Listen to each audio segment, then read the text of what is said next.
ঈদের আনন্দে আজকে মজিটো বানালাম। আসসালামু আলাইকুম বন্ধুরা, সবাইকে জানাই ঈদ মোবারক। কেমন আছেন সবাই? ঈদ মানেই আনন্দ, আর ঈদ আনন্দে কিন্তু যে কোনো একটা পানীয় আমরা খেয়েই থাকি। তো আজকে আমি একটা মজিটো বানাবো এবং সেই রেসিপিটা আপনাদের সাথে শেয়ার করবো। তো প্রথমে নিয়ে নিচ্ছি একটা পাত্র, আর এই পাত্রটার পেছনে আমি একটু লেবুর রস লাগিয়ে নিচ্ছি। লেবুর রসটা খুব ভালোভাবে লাগিয়ে নেওয়া হলে আমি একটা পাত্রে রেখে দিয়েছি বেশ কিছুটা লবণের উপরে একটু ডিপ করে নিব। ছোট কাচের কৌটাটা খুব ভালোভাবে লবণে ডিপ করে নেওয়ার পরে এখন এই কৌটার মধ্যে ভরে নিব যে কোনো একটা ড্রিঙ্কস। আপনি যে কোনো ব্র্যান্ডের ড্রিঙ্কস নিতে পারেন। আমি নিয়েছিলাম স্ট্রিং এর ড্রিঙ্কসটা। আমি একটা সাদা কালারের ড্রিঙ্কস আর একটা রেড কালারের ড্রিঙ্কস ব্যবহার করেছি, যাতে এই মজিটোটা দেখতে সুন্দর লাগে আর খেতেও খুব ভালো লাগে। আর এই ছোট পাত্রটাতে আমি এখন ভরে নিলাম রেড কালারের ড্রিঙ্কসটা।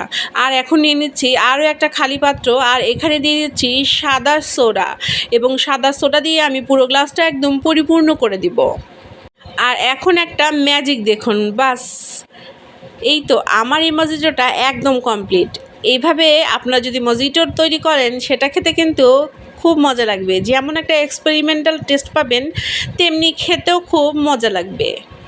যারা একই রকমের ড্রিঙ্কস খেতে খেতে একদম বোর হয়ে গিয়েছেন এবং অন্য কিছু টেস্ট করতে চান বা নতুন কোনো কিছু এক্সপেরিমেন্ট করতে চান, তারা কিন্তু এই মজিটোটা ট্রাই করতে পারেন। আমি ঈদ উপলক্ষে এই মজিটোটা ট্রাই করেছি, আর আমার এক্সপেরিমেন্টটা কিন্তু ভালো হয়েছে, কেননা সবাই খেয়ে এটাকে ভালোই বলেছে। এখন অল্প একটু গার্নিশ করে দিব। গার্নিশিংয়ের জন্য আমি ইউজ করব সামান্য একটু লেবু।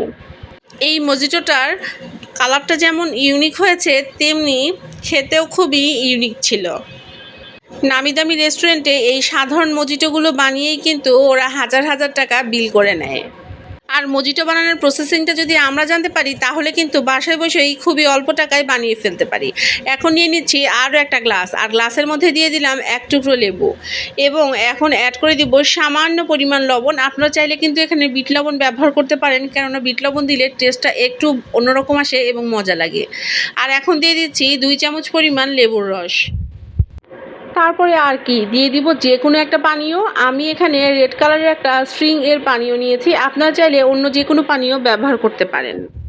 আর এখন অ্যাড করে দেব যে কোনো সোডা, যে কোনো ব্র্যান্ডের সোডাই কিন্তু আপনারা এখানে অ্যাড করে দিতে পারেন, তাহলে কিন্তু এই মজিটোটা কমপ্লিট হয়ে যাবে। মজিটোটা কমপ্লিট হয়ে গেলে আর কিছুই না, শুধুমাত্র এক চুমুকেই সবটুকু সাবার করে দিতে হবে। ঈদ স্পেশাল মজিটো রেসিপিটা আপনাদের কেমন লাগলো অবশ্যই আমাকে কমেন্টে জানাবেন, আর আপনারা কী কী এক্সপেরিমেন্ট করলেন সেটাও কিন্তু আমাকে কমেন্টে জানাবেন। আজকের এই ভিডিওটি তাহলে এখানেই শেষ করছি। কথা দিচ্ছি আগামীকাল আবারও হাজির হয়ে যাব নতুন কোনো ভিডিও নিয়ে আর নতুন কোনো গল্প নিয়ে। আগামীকাল পর্যন্ত সবাই ভালো থাকবেন, আর আমাকে আপনার দোয়ায় রাখবেন, আর অবশ্যই আমার সাথে থাকবেন।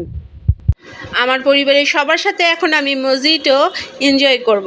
আজকে তাহলে এখানেই শেষ করছি। আল্লাহ হাফেজ। ঈদ মোবারক সবাই।